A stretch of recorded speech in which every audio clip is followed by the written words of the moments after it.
Bienvenue à notre post-it. Aujourd'hui, on va essayer de répondre à une question millénaire qui est dans tous les êtres humains. Quel est le sens de notre vie? Alors, pour nous inspirer dans cette réflexion, on va bien lire un texte de la Bible qui se trouve en 1 Corinthiens, chapitre 1er et le verset 1er. Il dit comme ça le texte. De la part de Paul, qui par la volonté de Dieu a été appelé à être apôtre de Jésus-Christ, et de la part de Sosthène, notre frère. En fait, ce qu'on voit ici, c'est une introduction de lettres typiques de l'époque et aussi typique de l'apôtre Paul.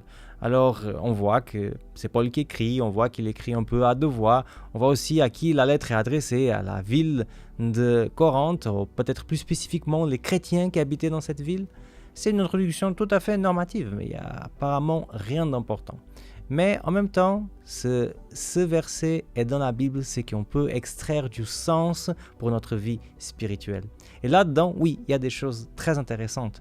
Parce que l'apôtre Paul dit que par la volonté de Dieu, il a été appelé à être apôtre de Jésus-Christ. C'est pas lui qui a décidé. C'est pas lui qu'un jour il s'est réveillé, il s'est dit « Oh, pourquoi je ne serais pas un apôtre ?» Non, il a été mis apôtre par Dieu lui-même, par sa volonté. Dans notre société, souvent, on trouve des personnes qui ont un sentiment de vide dans le cœur, à l'intérieur de l'Église, mais aussi à l'extérieur. Comme si on était fait pour quelque chose de plus grand, comme si on avait une certaine mission dans cette terre, mais qu'on n'arrive pas vraiment à la cerner. Ce texte montre bien que ce vide qui peut exister dans notre cœur peut être rempli par la mission que le Seigneur nous accorde.